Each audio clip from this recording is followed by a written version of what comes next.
Hi friends, welcome to AGRICET Guru Facebook page. నేను మీ Vijay Kumar.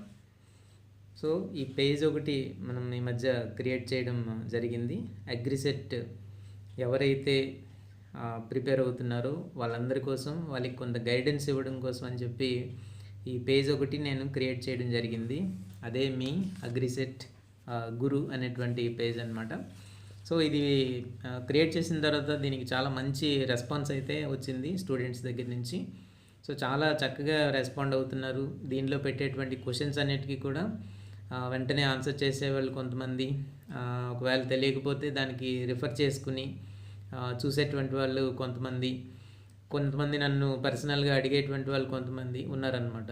So ఇంత రెస్పాన్స్ అయితే వస్తుందని నేను ఊహించలేదు. కాబట్టి దీన్ని ఈ విధంగా మనం రెగ్యులర్గా కంటిన్యూ చేద్దాం. ఎవరైతే అగ్రిసెట్ ప్రిపేర్ అవుతూ ఉంటారో వాళ్ళకి ఈ క్వశ్చన్స్ అన్నీ కూడా చక్కగా ఉపయోగపడే విధంగా మనం తయారు చేయాలనేది ప్రధానంగా నా ఉద్దేశం అన్నమాట. సో రెగ్యులర్గా దీనికి సంబంధించినటువంటి ప్రశ్నలన్నీ కూడా నేను ఇవ్వడానికి ప్రయత్నం చేస్తాను. ఇవి ఎలా ఉంటున్నాయంటే, మన సబ్జెక్ట్లో ఉండేటువంటి ప్రశ్నలు దాదాపుగా దాని బోర్డర్లో ఉండేటువంటి ప్రశ్నలు అనమాట. అది అవుట్ ఆఫ్ సిలబస్ అని చెప్పలేము, అలాగని మన సిలబస్లో లేదని చెప్పలేము అనమాట. అటువంటి కొన్ని ముఖ్యమైనటువంటి ప్రశ్నలన్నీ కూడా నేను ఇక్కడ మీకోసం ప్రతిరోజు అప్డేట్ చేయడం జరుగుతుంది. సో మీరు ఈ ప్రయత్నాన్ని ఎంతో ఆదరిస్తున్నందుకు చాలా ధన్యవాదాలు. అలాగే మన అగ్రిసెట్ గురు పేజ్ ఏదైతే ఉందో దాన్ని మిగిలినటువంటి వారందరికీ కూడా మీరు షేర్ చేయండి. ఈ వీడియోలో నేనేం చేద్దాం అనుకుంటున్నానంటే, ఇంతవరకు మన అగ్రిసెట్ గురు పేజ్లో పెట్టినటువంటి క్వశ్చన్స్కి ఆన్సర్స్ నేను మీకు చెప్దాం అనుకుంటున్నాను. ఎందుకంటే కొన్ని ప్రశ్నలకి చాలా తప్పుగా ఆన్సర్లన్నీ అనుకుంటున్నారనమాట. సో ఏంటి ఒక్కొక్క ప్రశ్న, దానికి సంబంధించినటువంటి ఆన్సర్ ఏంటనేది నేను చెప్తాను. ఇలాంటి వీడియోలు మధ్యలో అప్పుడప్పుడు కూడా అప్లోడ్ చేయడానికి ప్రయత్నం చేస్తాను. సో క్వశ్చన్ చదివిన తర్వాత దాని ఆన్సర్ చెప్తాను, దాన్ని బట్టి మీరు చూసుకోండి. సో మొట్టమొదటి ప్రశ్న నేను అప్లోడ్ చేసింది ఏంటంటే, ఒక హెక్టార్లోని పైన్ చెట్లు ఎన్ని టన్నుల దుమ్మును ఫిల్టర్ చేస్తాయి అని. దీనికి అందరూ దాదాపు 90% అందరూ కరెక్ట్గానే ఆన్సర్ చెప్పారు. 32 టన్స్ అనమాట. తర్వాత ప్రశ్న ఏం పెట్టామంటే, మొదటి కృషి విజ్ఞాన కేంద్రం ఏ సంవత్సరంలో ఎక్కడ ప్రారంభమైంది అని. దీని కూడా ఆన్సర్ అందరూ కూడా సరిగ్గానే చెప్పారు. 1974 పాండిచ్చేరి. తర్వాత ప్రశ్న, ఎటావా పైలట్ ప్రాజెక్ట్ ఏ సంవత్సరంలో ప్రారంభించబడింది. దీని ఆన్సర్ ఏమో 1948. ఇది మనకి బాగా తెలిసిందే. ఎక్స్టెన్షన్ అనే పదము మొదట ఏ సంవత్సరంలో ప్రయోగించారు. సో ఎక్స్టెన్షన్ గురించి అంతా ఉంది. ఎక్స్టెన్షన్ అనేటువంటి పదము ఏ భాష నుంచి గ్రహించారు, ఎక్స్ అంటే ఏంటి, అవుట్ అంటే ఏంటి, ఇవన్నీ కూడా మనకి తెలిసినవే. కానీ ఎక్స్టెన్షన్ అనేటువంటి పదం మొట్టమొదటిసారిగా ఏ సంవత్సరంలో ప్రయోగించారు అనేది మనకి తెలియదు అనమాట. సో దీని ఆన్సర్ ఏమో 1873. గుర్తుపెట్టుకోండి, 1873 అనమాట. ఇంకొక ప్రశ్న, మన దేశంలో మొట్టమొదటి వ్యవసాయ విశ్వవిద్యాలయం ఏ సంవత్సరంలో ప్రారంభించారు అనేది. 1960 పంత్నగర్లో మొట్టమొదటి వ్యవసాయ విశ్వవిద్యాలయం యూపీలో ప్రారంభించారు. సో 1960లో పంత్నగర్లో మొట్టమొదటి వ్యవసాయ విశ్వవిద్యాలయం అనేది మన దేశంలో ప్రారంభమైంది. తర్వాత ఇచ్చినటువంటి ప్రశ్న ఏంటంటే, డీడీటీని కనుగొన్నవారు ఎవరు అని చెప్పి. ఇంకా ఆప్షన్స్ అన్నీ మనకి తెలిసిపోతుంటేనే ఉన్నాయి. మున్రో కాదు, హోవార్డ్ కాదు. సో ఆన్సర్ ఏంటంటే పాల్ ముల్లర్ డీడీటీని కనుగొనడం జరిగింది. సో డీడీటీ గురించి మనకుంది, పాల్ ముల్లర్ గురించి మనం తెలుసుకోవాలి కదా, కాబట్టి ఆ బిట్ అలా ఉందన్నమాట. అలాగే మన దేశంలో విస్తరణ సంస్కరణలు చేపట్టబడినటువంటి సంవత్సరం అని ఇచ్చామన్నమాట. సో మనం ఎక్స్టెన్షన్లో చదువుకుంటుంటే వరుసగా ఒక టైం లైన్ అనేది మనకి వస్తూ ఉంటుంది. సో ఈ టైం లైన్ ప్రకారం మనం వరుసగా చూసుకుంటూ వెళ్తుంటే ఏంటంటే 1990 అప్పుడు ఏంటంటే ఈ విస్తరణ సంస్కరణలు మొదలుపెట్టారు. ఎందుకంటే అంతకు ముందు వరకు ఎలా ఉందంటే, ప్రభుత్వం ఏ పథకాలు అయితే ప్రవేశపెడుతూ ఉంటారో ఆ పథకాలని ప్రచారం చేయడానికి మాత్రమే ప్రభుత్వ అధికారులందరూ కూడా టైం అంతా వెచ్చిస్తున్నారు. కాబట్టి భారత ప్రభుత్వం అలాగే వరల్డ్ బ్యాంక్ ఏదైతే ఉందో అవన్నీ కూడా ఒక ఆలోచన చేసి ఒక విస్తరణలో అనేక సంస్కరణలు తీసుకురావాలని చెప్పేసి అప్పటి నుంచి స్టార్ట్ చేశారనమాట. సో విస్తరణ సంస్కరణలు చేపట్టబడినటువంటి సంవత్సరం ఏమో 1990. మరొక ప్రశ్న ఏంటంటే, విషపూరిత చేపల వల్ల కలిగే గాయాలకు మందుగా దీన్ని వాడతారు అని చెప్పి. ఇవి మన ఫారెస్ట్రీలో ఈ క్వశ్చన్స్ అన్నీ ఉంటాయి. సో దీంట్లో మనకి దీని ఆన్సర్ మనం చూసేటట్టయితే కానుగ కానుగ కానుగ మొక్కల నుంచి తీసేటువంటి మందుని మనం విషపూరితమైన చేపల వల్ల కలిగే గాయాలకు మందుగా దీన్ని వాడతారు.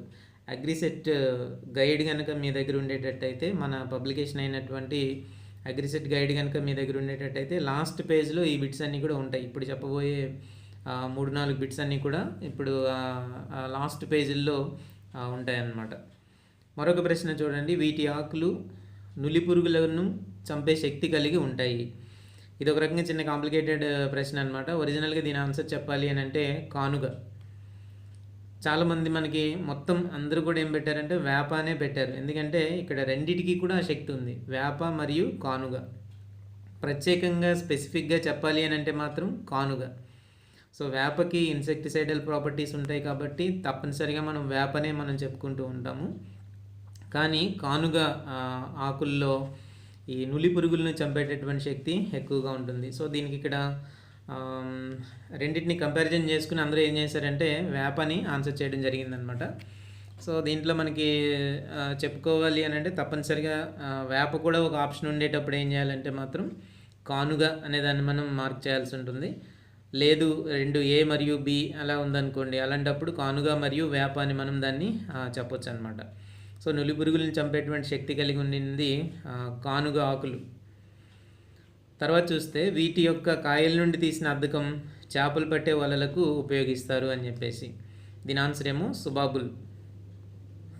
వ్యాయామ సంబంధమైనటువంటి సామాగ్రి తయారీకి దీని యొక్క కలపను ఉపయోగిస్తారు. ఇది మనకి జనరల్గా రెగ్యులర్గా తెలిసినటువంటి బిట్టే. ఆన్సర్ వచ్చేసి చింత. తర్వాత ఏమో అందరూ చాలామంది 99% తప్పుగా చెప్పినటువంటి ప్రశ్న ఒకటి ఉంది, అది చెప్తాను జాగ్రత్తగా వినండి. పత్తిలో పూమొగ్గలను ఏమంటారు? ఈ ప్రశ్న మనకి అందరూ అనమాట మనకి ఆన్సర్ చేసినటువంటి వాళ్ళలో దాదాపు 99% అందరూ కూడా దీనికి తప్పు సమాధానం చెప్పారు.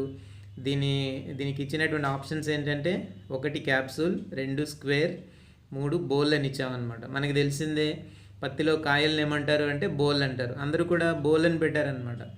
సో క్యాప్సూల్ అయితే కాదు. కాబట్టి ఇక్కడ ఆన్సర్ ఏంటంటే పత్తిలో పూమొగ్గలను ఏమంటారంటే స్క్వేర్ అంటారు. గుర్తుపెట్టుకోండి, ఇది చాలా ఇంపార్టెంట్ అయినటువంటి బిట్. ఇది పత్తిలో పూమొగ్గలను ఏమంటారంటే స్క్వేర్ అంటారు. అదొక ఇంపార్టెంట్ బిట్. మొన్న ఇది ఇంకో క్వశ్చన్ ఏంటంటే పత్తి విత్తనాల్లో నూనె శాతం ఎంత ఉంటుంది అనేది. ఇది మనకి అగ్రిసెట్ ఎగ్జామ్లో వచ్చినటువంటి బిట్. ఇది ప్రతి విత్తనాల్లో నూనె శాతం ఎంత ఉంటుంది అంటే ఇక్కడ కొన్ని ఆప్షన్స్ ఇచ్చారు. ఆన్సర్ ఏంటంటే 14.5 to 25.6% అనమాట పత్తి విత్తనాల్లో నూనె శాతం. అలాగే తర్వాత పత్తిలో సాధారణ జిన్నింగ్ శాతం ఎంత అనేది ఒక ఇంపార్టెంట్ బిట్ అనమాట. సాధారణంగా దాంట్లో ఉండేటువంటి జిన్నింగ్ శాతం ఎంత అని అంటే 30 to 35% అండి. గుర్తుపెట్టుకోండి, అలా అనమాట.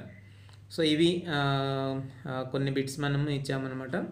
అలాగే శ్రీవరి సాగులో పంట ఉత్పాదకత ఎంత శాతం ఎక్కువ అంటే శ్రీవరి కల్టివేట్ చేసినప్పుడు మామూలుగా వేసినటువంటి వరి పంటకి శ్రీవరికి ఉండేటువంటి డిఫరెన్స్ అనేది ఇక్కడ అడుగుతున్నారనమాట. ఎంత దిగుబడి ఎక్కువ వస్తుంది అని అంటే టెక్నికల్గా మనకి ఇచ్చినటువంటి ఆన్సర్ ఏంటంటే 20 to 45%. పర్సెంట్గా మనం చెప్పాలనుకున్నప్పుడు ఏంటంటే 20 to 45% అనమాట. తర్వాత చూడండి, ఇంకొక ఎవరికి అంటే సరిగ్గా తెలియలేనటువంటి బిట్ ఒకటి ఉంది ఇక్కడ. మొక్కలపై తక్కువ ఉష్ణోగ్రతల యొక్క ప్రభావాన్ని ఏమంటారు? యాక్చువల్గా మన మెటీరియల్స్లో ఎక్కడా కూడా ఇవి లేదనమాట.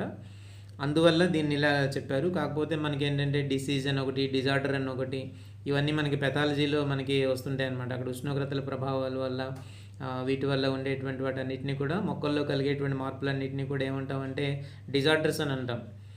డిసీజెస్ అనేవి అనుకోండి, ఏదైనా కారకాల వల్ల జీవ సంబంధమైనటువంటి కారకాల వల్ల వచ్చే వాటన్నిటిని కూడా మనం ఏమంటామంటే డిసీజెస్ అని అంటామంటాం. నిర్జీవ సంబంధమైనటువంటి కారకాల వల్ల మొక్కలు చనిపోవడాన్ని ఏమంటామంటే డిజార్డర్స్ అని అంటాం. అది మనం గుర్తుపెట్టుకుంటాం.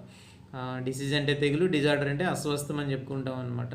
సో ఆ కేటగిరీలోకి సంబంధించింది ఏంటంటే తక్కువ ఉష్ణోగ్రతల యొక్క ప్రభావాన్ని ఏమంటారు అనేది. దీని ఆన్సర్ ఏంటంటే హీవింగ్. సో ఇది గుర్తుపెట్టుకోండి. ఎపినాసిటీ కాదు, ఎక్కువ మంది ఎపినాసిటీ అని చెప్పారనమాట. ఎపినాసిటీ అంటే మొక్క వడలిపోవడం. సో రీలింగ్ కాదు, లీనింగ్ కాదు. ఆన్సర్ ఏంటంటే హీవింగ్, HEAVING. తర్వాత ఇంకొక ప్రశ్న, భారతదేశం మొత్తం ఎన్ని వాతావరణ మండలాలుగా విభజించబడింది అనేది ప్రశ్న అనమాట. దీనికి సమాధానం అయితే 5 మండలాలు. అదొకసారి మీరు చెక్ చేసుకోండి. చాలామంది ఏంటంటే 9 మండలాలు అని పెట్టారు అందరూ కూడా. భారతదేశం మొత్తం ఎన్ని వాతావరణ మండలాలుగా విభజించబడింది అని అంటే 5 మండలాలు. నిన్న పెట్టిన ప్రశ్న, సెప్టెంబర్ అక్టోబర్ నెలల్లో నాటే చెరుకు 18 నెలల పంటకాలం ఉంటే దాన్ని మనం ఏమంటామంటే అడ్సాలి అంటామండి. అడ్సాలి. ఏక్ సాలి అంటే ఏక్ అంటే 1 ఇయర్ కదా, ఒకటి. సాల్ అంటే ఇయర్, 1 ఇయర్ అనమాట. ఏక్ సాలి అంటే 1 ఇయర్ ఉంటుంది. 12 నెలల పంట ఏదైతే ఉంటే దాన్ని మనం ఏమో ఏక్ సాలి అంటాము. 18 మంత్స్ అంటే 18 నెలలు కనుక ఉండేటట్టయితే దాన్ని ఏమంటామంటే అడ్సాలి అని అంటాం అనమాట. 1 లీటర్లో 1 గ్రామ్ అనగా ఎంత? ఇవి కరెక్ట్గా ఈ ఫిగర్స్ బాగా గుర్తుపెట్టుకోండి. 1 లీటర్లో 1 గ్రాము కలిపితే ఎంత అనేది ఇక్కడ బిట్ అనమాట. దీని ఆన్సర్ ఏంటంటే 1000 ppm. ఆహార ధాన్యాలకు అందించవలసినటువంటి ప్రమాణ NPK ఎరువుల యొక్క నిష్పత్తి ఎంత అని అంటున్నాము. సో ఈ నిష్పత్తి ఏంటంటే అవి మారుతూ ఉంటాయి, ఇయర్లీ మారుతూ ఉంటాయి అనమాట. ఒక పర్టికులర్ రేషియో ప్రకారంగా అవన్నీ ఇవ్వడం జరుగుతూ ఉంటుంది. ఆహార ధాన్యాలకు ఒకలా ఉంటుంది, పప్పు ధాన్యాలకి అయితే ఒకలాగా ఉంటుంది. సో ఆహార ధాన్యాలకి దీని నిష్పత్తి ఎంత అని అంటే 4:2:1 అనమాట. మన ఫ్రెండ్ ఎవరో దీంట్లో కామెంట్ కూడా పెట్టారు. ఆహార ధాన్యాలు కాబట్టి దానికి నత్రజని అవసరం ఎక్కువ ఉంటుంది కాబట్టి 4:2:1 అని. సో ఆ విధంగా విశ్లేషణ చేసుకుని రాస్తే బాగుంటుందన్నమాట. అదే సందర్భంగా చెప్పేది ఏంటంటే పప్పు ధాన్యాలు ఏవైతే ఉంటాయో వాటికి నిష్పత్తి ఏంటంటే 1:2:1. అది గుర్తుపెట్టుకోండి. ఇంకా లాస్ట్ ప్రశ్న ఏంటంటే కస్ గడ్డి యొక్క శాస్త్రీయనామం ఏంటి? ఫ్యాన్ అండ్ ప్యాడ్ కూలింగ్ సిస్టంలో మనం ఈ కస్ గడ్డి అనే దాన్ని మనం వాడుతూ ఉంటాము. ఈ కస్ గడ్డి జనరల్గా ఎలా అంటే మనకి అది తెలియట్లేదన్నమాట. దాని తాలూకు సైంటిఫిక్ నేమ్ ఏంటి అని అన్నాము. సింబోపోగాన్ మార్టిని ఒకటి, సింబోపోగాన్ ఫ్లెక్సోసస్ అని ఒకటి, ఇలా ఉన్నాయి. వెటివేరియా జిజోనాయిడిస్ అని ఉందన్నమాట. సో పాలియాంథస్ ట్యూబరోజ్ అయితే కాదు, సింబోపోగాన్ అయితే కాదు, ఈ 3 కాదనమాట. సో దీని ఆన్సర్ ఏంటంటే వెటివేరియా జిజోనాయిడిస్. దీన్ని మనం తెలుగులో మనం ఏమని పిలుస్తామంటే వట్టివేర్లు అని పిలుస్తుంటాం. సో దీన్నే కస్ గడ్డి అని అంటాం అనమాట. ఫ్యాన్ అండ్ ప్యాడ్ కూలింగ్ సిస్టంలో ఈ గడ్డిని దాటుకొని లోపలికి వచ్చేటువంటి గాలి అంతా కూడా చల్లగా అవుతుందన్నమాట. ఇంతకు ముందు రోజుల్లో ఈ వట్టివేరు తడికెల్ని కడుతుండేవారు. ఎక్కడంటే మన కిటికీల దగ్గర వేసవికాలంలో ఎక్కువగా దీన్ని ఉపయోగిస్తూ ఉండేటువంటి వారు అనమాట. సో ఇవి కొన్ని ప్రశ్నలు ఫంజిసైడ్స్ గురించి వచ్చినటువంటి ప్రశ్నలన్నీ కూడా ఈరోజు నేను ఇవ్వడం జరిగింది. సో వీటికి సమాధానాలన్నీ కూడా ఒక 2-3 రోజుల తర్వాత మరికొన్ని ప్రశ్నలు, ఒకటి 10 లేక 15 ప్రశ్నలు అయిన తర్వాత మరొక వీడియోలో నేను వాటన్నిటి గురించి కూడా నేను మీకు చెప్పడానికి ప్రయత్నం చేస్తాను. సో మన అగ్రిసెట్ గురు పేజ్ ఏదైతే ఉందో దాన్ని మీ ఫ్రెండ్స్ అందరికీ కూడా షేర్ చేయండి. సో మన అగ్రిసెట్ గురువుకి సంబంధించినటువంటి దీంట్లో విజయ్ కుమార్ అగ్రిసెట్ ఇన్స్టిట్యూట్ ఏదైతే ఉందో సాలూరులో, దీనికి సంబంధించినటువంటి ఇన్ఫర్మేషన్ కానీ ప్రశ్నలు కానీ ఇక్కడి నుంచి నేను వీటన్నిటిని కూడా అప్లోడ్ చేయడం జరుగుతుంది. రెగ్యులర్గా చేద్దాం. ఈ అగ్రిసెట్ వచ్చినంత వరకు కూడా దీంట్లో మనం రెగ్యులర్గా చేద్దాం. సో కొంతమంది ఇందాక పవన్ ఏం చెప్పారంటే, సో అటువంటి ప్రశ్నలు ఇవ్వడం వల్ల మా ప్రిపరేషన్ లెవెల్స్ కూడా కొంచెం మేము పెంచుకుంటున్నామండి అని ఇందాక నాకు మన లైవ్ క్లాస్లో నాకు చెప్పడం జరిగిందనమాట. Thank you very much. మీ అందరికీ ఆ విధంగా హెల్ప్ చేయాలనేటువంటిదే మన అగ్రిసెట్ గురువు యొక్క లక్ష్యం. సో మీ అందరూ మంచి ర్యాంక్స్ సంపాదించాలనేది మన అగ్రిసెట్ గురువు యొక్క ప్రాథమిక లక్ష్యం. సో మరొక వీడియోతో నేను మళ్ళీ మీ ముందుంటాను. Thank you very much. నేను మీ Vijay Kumar. Thank you very much.